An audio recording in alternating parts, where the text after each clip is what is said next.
Hi అండి, అందరికీ నమస్తే. Secret husband part 26. జ్యోతి కిషోర్కి 20 లక్షల రూపాయలు ఇచ్చింది. అంత డబ్బు ఆమెకు ఎక్కడి నుంచి వచ్చింది? నాకు సమాధానం కావాలి. 20 లక్షలు అంటే చిన్న మొత్తం కాదు.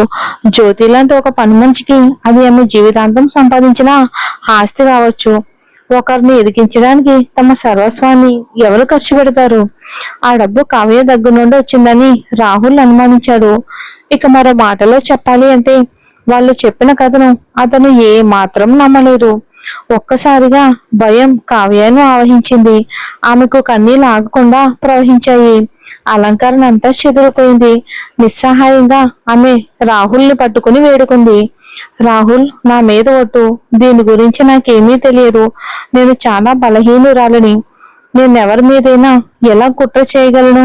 అదే క్షణంలో జ్యోతి మోకాళ్ళపై కూలబడి కావ్య పక్కనే ముందుకు పాకుతూ వచ్చింది. అమ్మగారు, నన్ను క్షమించండి. ఆ డబ్బు కోసం మీ నగలు అమ్మాను. మిమ్మల్ని కాపాడాలనే ఉద్దేశంతో నేను స్వయంగా ఈ పని చేశాను. ఇదంతా నా తప్పే. రాహుల్ కళ్ళు చిన్నవి చేసి ఆమెని చూస్తూ ప్రశ్నించాడు. కావ్య సమాధానం చెప్పేలోపే అతన్ని జోడించాడు. సమాధానం చెప్పే ముందు 2 సార్లు ఆలోచించు. నా నమ్మకాన్ని సంపాదించుకోవటానికి బహుశా ఇదే నీకు చివరి అవకాశం. కావ్యపై పిడుగు పడ్డట్టు అనిపించింది. ఆమె భయంతో శిలలా మారిపోయింది. నోట మాట రాలేదు. నిన్ననే ఆదిత్య తన గురించి విచారిస్తున్నాడని కిషోర్ చెప్పాడు. ఇది తెలిసిన వెంటనే కావ్య అతనికి 20 లక్షల రూపాయలు లంచం ఇచ్చి నేరం తన మీద వేసుకుంటే ఆ డబ్బు ఇస్తానని వాగ్దానం చేసింది. ఎట్టి పరిస్థితుల్లోనూ నిజం చెప్పవద్దని హెచ్చరించింది. అంతకుముందు రాహుల్ రాకముందే జ్యోతి కావ్యకు ఒక అత్యవసర పథకం చెప్పింది. ఒకవేళ పరిస్థితులు చేయి దాటిపోతే నింద మొత్తం జ్యోతి మీదకు నెట్టేయమని. అప్పుడు కావ్య ఆ మాటలను కొట్టిపారేసింది. రాహుల్ కేవలం తప్పుడు తండ్రి పరీక్ష గురించి మాత్రమే అనుమానిస్తున్నాడని అనుకుంది. పరిస్థితి ఎంత దారుణంగా ఉంటుందిలే అనుకుంది. గతంలో కొన్ని కన్నీళ్లు చాలు. రాహుల్ తప్పకుండా క్షమించేవాడు. కానీ ఇప్పుడు పరిస్థితి వేరు. రాహుల్ చాలా తీవ్రంగా ఉన్నాడు. ఇక వేరే దారి లేక పథకాన్ని అనుసరించాలని డిసైడ్ అయ్యింది కావ్య. తన కంగారును ఏడుపుతో కప్పిపుచ్చుతూ జ్యోతిని మందలిస్తున్నట్టు నటించింది.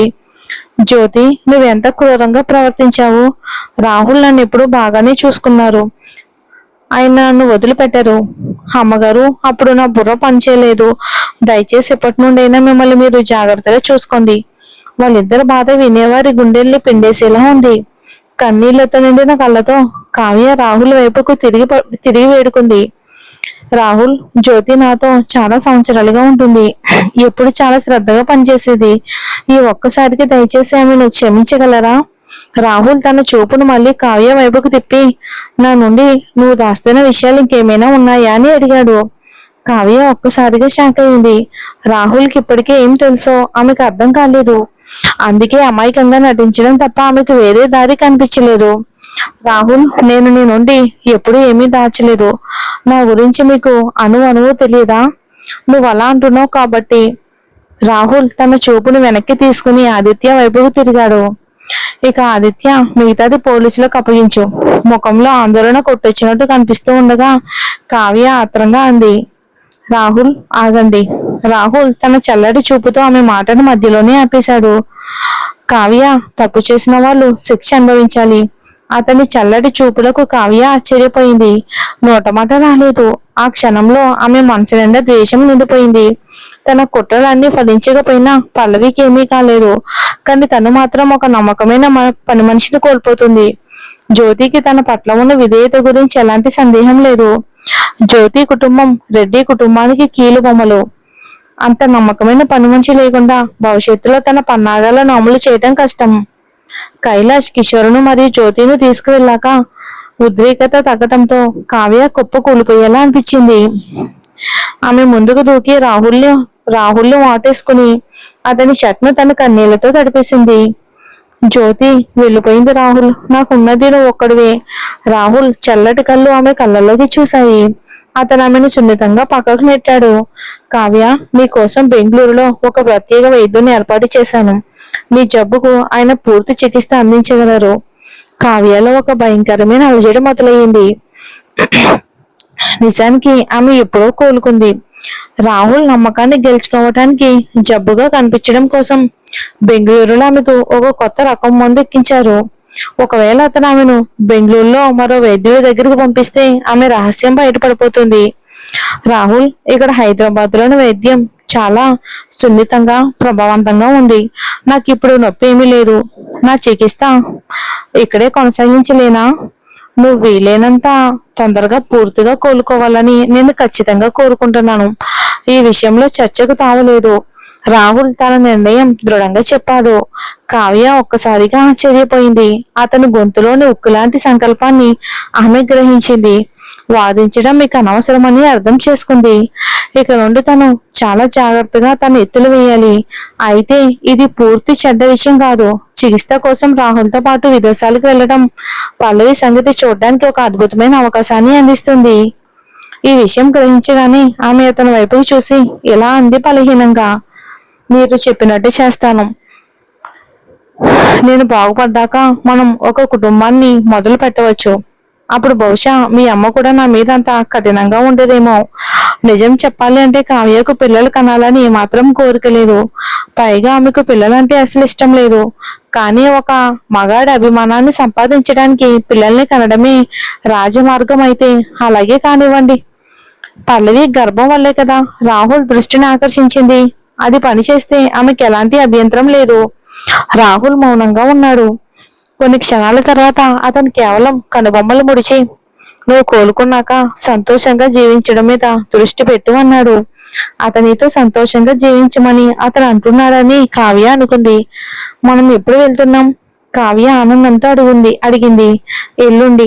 నేను ఇప్పటికే మీ నాన్నగారితో మాట్లాడ్డాను. నేను తీసుకుని వెళ్ళడానికి, శస్త్రచికిత్స సమయంలో చూసుకోవడానికి ఒకరిని ఏర్పాటు చేయమని కూడా చెప్పాను. కావ్య గుండె ఒక్క క్షణం ఆగినంత పని అయ్యింది. ఆమె భయపడిపోయింది. అంటే మీరు అంటున్న దాని అర్థం ఏంటి రాహుల్? మీరు నాతో పాటు అక్కడ ఉండడం లేదా? నువ్వు ఇక్కడ నుండి బెంగళూరులోనే ఉంటావు. నీ కుటుంబం కూడా నీతో పాటు అక్కడికి వస్తుంది. రాహుల్ ఏ భావం లేకుండా వివరించాడు. అది తల మీద పిడుగు పడ్డట్టు అనిపించింది. కావ్య పూర్తిగా ఆశ్చర్యపోయింది. రాహుల్ మాటల బరువును గ్రహించడానికి ఆమెకు ఒక్క క్షణం పట్టింది. ఆమె ముఖం బాధతో పాలిపోయింది. ఎవరో తనని చెంప మీద గట్టిగా లాగిపెట్టి కొట్టినట్టు అనిపించింది. రాహుల్, మీరు నన్ను పంపించేస్తున్నారా?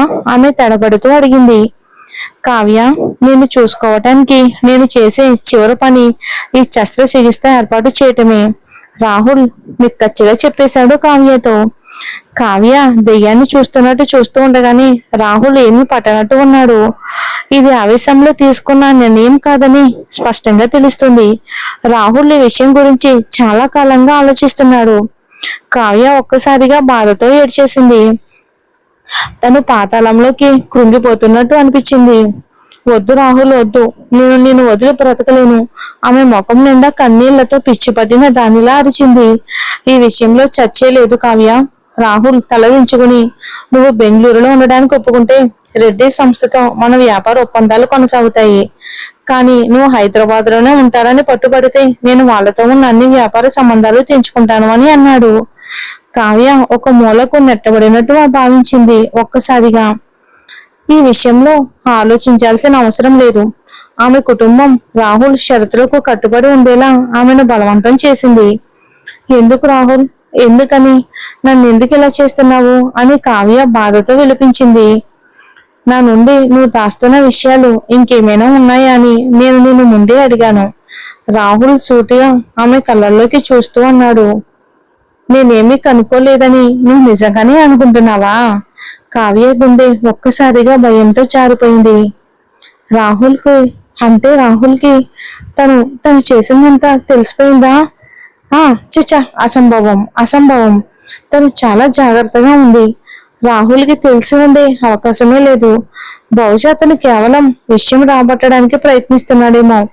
ఆ క్షణంలో కావ్య తను నిబ్బరపరుచుకుని తీవ్రంగా తల అడ్డంగా ఊపుతూ ఏడుస్తూ అంది. రాహుల్, నేను మీ దగ్గర ఏమీ దాచలేదు. నేను ఎలాంటి దాన్నో మీకు బాగా తెలుసు. నేను మీకు ఎలా అబద్ధం చెప్పగలను?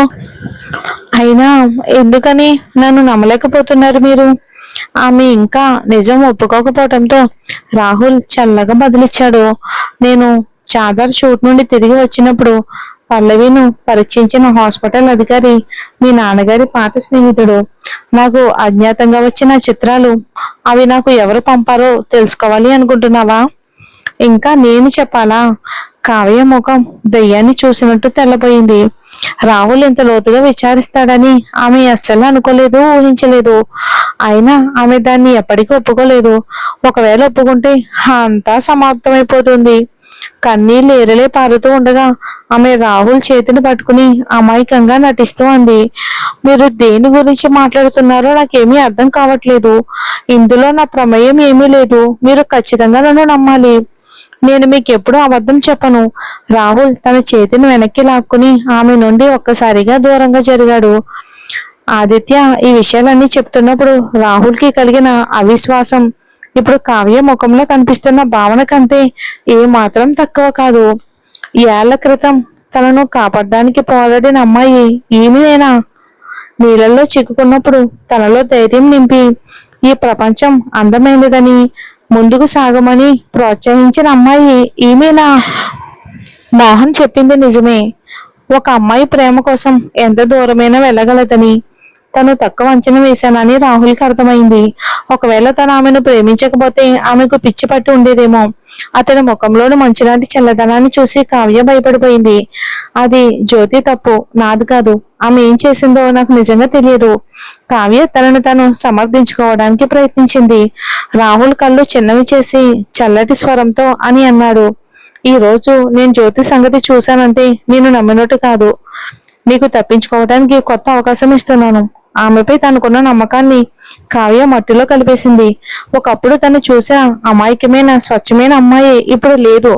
రాహుల్ ఆమె వైపుకు కిందకి చూసి ప్రశ్నించాడు, నేను ఇంకా లోతుగా తవ్వమంటావా? ఒకప్పుడు అతని కళల్లో ఉన్న వెచ్చదనం స్థానంలో ఇప్పుడు ఆర్కిటిక్ చలి ఆవహించింది. ఇక కంగారు పడిన కావ్య తన గోళ్లు అరచేతుల్లోకి దిగబడేంత గట్టిగా పిడికిళ్ళు బిగించింది. రాహుల్, మీరు మీరు తప్పుగా అర్థం చేసుకుంటున్నారు. నేను నేను ఇక చాలు కావ్య, ఇక చాలు. రాహుల్ మధ్యలోనే అడ్డుకున్నాడు. అతని సహనం నశిస్తుంది. వచ్చే వారం నీ చికిత్సకు ఏర్పాట్లు జరిగాయి. 3 రోజుల్లో నువ్వు విదేశాలకు బయలుదేరుతున్నావు. రాహుల్, నా పట్ల ఇంత క్రూరంగా ఎలా ఉండగలుగుతున్నారు? ఇదంతా పల్లవి వల్లేనా? ఆమె బాగానే ఉంది. జ్యోతి ఇప్పటికీ మూల్యం చెల్లించింది. కావ్య నేల మీద కూలబడి రాహుల్ని పట్టుకుని బలహీనంగా వేడుకుంది, మీరు నాతో ఇలా చేయలేరు రాహుల్. ఒక్కసారి కాలు విదిలించి రాహుల్ ఆమెను వదిలించుకుని హెచ్చరించాడు. పల్లవి నా హద్దు. అతని మాటలు కావ్య మీద భయంకరమైన కెరటాలు ఉప్పినలా విరుచుకుపడ్డాయి. ఒక క్షణం ఆమె ఆశ్చర్యపోయింది. హద్దా? అంత గంభీరమైన మాటలా? రాహుల్కి పల్లవి అంటే నిజంగా అంత ఇష్టమా? పల్లవి పల్లవి ఆమె ఎందుకు మరో క్షణం కూడా అక్కడ ఉండడానికి ఇష్టపడక రాహుల్ సలహా ఇచ్చాడు, నువ్వు సామాన్లు సర్దుకోవటం మొదలుపెట్టు. ఆమె సమాధానం కోసం ఎదురు చూడకుండా అతను వెళ్ళిపోవడానికి వెనుతిరిగాడు. రాహుల్ కావ్య చివరి ప్రయత్నంగా ముందుకు దూకి అతని చేతిని పట్టుకోవడానికి ప్రయత్నించింది. కన్నీళ్లతో తడిచిన ముఖంతో అడిగింది, జ్యోతి చేసిన తప్పులకు నన్ను శిక్షిస్తున్నారా? నాకు తెలుసు నేను తప్పు చేశానని. దయచేసి నన్ను వదిలి వెళ్ళకండి. మీరు లేకుండా బతకడం కంటే చావటం మేలు. ఆమె అతని చేతిని తాకకముందే రాహుల్ అసహ్యంతో వెనక్కి తగ్గి వేగంగా వెళ్ళిపోయాడు. పూర్తిగా కుప్పకూలిపోయే స్థితిలో కావ్య తన చివరి అస్త్రాన్ని ఉపయోగించింది.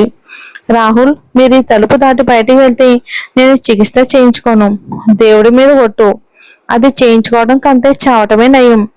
ఎప్పట్లాగే గర్వంతో తన ప్రాణాలతో బెదిరిస్తే రాహుల్ లొంగిపోతాడని ఆమె గట్టిగా నమ్మింది. ఏదేమైనా ఏళ్ల క్రితం తనను కాపాడింది తనేనని అతను ఇప్పటికీ అనుకుంటున్నాడు. తను చికిత్సకు నిరాకరిస్తే రాహుల్ చూస్తూ ఊరుకోడు కదా. కానీ మరుక్షణమే తను తప్పు చేశానని ఆమెకు తెలిసిపోయింది. రాహుల్ అక్కడే ఆగిపోయి ఆమె వైపుకు తిరిగాడు. జీవితం ఒకసారి వస్తుంది కావ్య. నీకు ఇష్టం లేని పనిని నేను బలవంతంగా చేయించను. కానీ ఒకటి గుర్తుంచుకో, ఈ చికిత్సలో నిన్ను చూసుకుంటే నా బాధ్యత తీరిపోతుంది. మరో మాటలో చెప్పాలి అంటే ఆమె చికిత్స చేయించుకున్నా చేయించుకోకపోయినా అతని నిర్ణయం మారదు. ఏంటి? కావ్య బాధతో అంది. ఆమె ముఖం భయంకరంగా పాలిపోయింది. ఆమె అతని వైపుకు తల పైకెత్తి వెన్నెల వెలుగుల్లో స్నానం చేస్తున్న ఆ మనిషిని చూసింది. అతని అందం అలాగే ఉంది, కానీ తను ఆశించిన వెచ్చదనం మాయమైంది. అతను ఇప్పుడు ఆమెకు అపరిచితుడు. మరో మాట మాట్లాడకుండా రాహుల్ తిరిగి వేగంగా వెళ్ళిపోయాడు. వద్దు వద్దు, కావ్య పిచ్చి పట్టిన దానిలా అరిచింది ఆవేశంతో. దాదాపు పిచ్చి పట్టిన స్థితిలో ఆమె తనలో తానే గొనుక్కుంది. ఇలా జరగదు, రాహుల్ నాతో ఇలా చేయడు, అతను నన్ను ప్రేమిస్తున్నాడు, ఇదంతా పల్లవి వల్లే, ఆ కడుపులోని బిడ్డ వల్లే. ఆ ఆలోచన రాగానే ఆమె కళ్ళు కక్షతో నల్లబడ్డాయి. ఆమె వేళ్లను రక్తం కారేంత గట్టిగా బిగించింది. అదంతా పల్లవి ఆమె బిడ్డ వల్లేనని, వాళ్ళిద్దరిని బ్రతుకుండగానే తోలు వలవాలని కావ్య ఎంతగా కోరుకుందో. హఠాత్తుగా బల్ల మీద ఉన్న ఆమె ఫోన్ మోగింది. కావ్య పాక్కుంటూ వెళ్లి దాన్ని అందుకుంది. అవతల వ్యక్తి మాట్లాడక ముందే ఆమె సూటిగా విషయానికి వచ్చింది. ప్రాణలేక మారింది, ఏ మాత్రం దయ చూపకు. కాల్ కట్ చేశాక ఆమె ముఖం మీద ఒక కుటీలమైన చిరునవ్వు విస్తరించింది. రాహుల్ తనవాడు, కేవలం తనవాడు మాత్రమే కావాలని కావ్య తనలో తను శపథం చేసుకుంది. ఆ పల్లవి, దాని రోజులు ఖచ్చితంగా దగ్గర పడ్డాయి. చూస్తాను, ఖచ్చితంగా తనంతా చూస్తాను అని అనుకుంటుంది కావ్య. ఇంతలో హాస్పిటల్లో పల్లవి తన వార్డుకి పరిమితమైంది.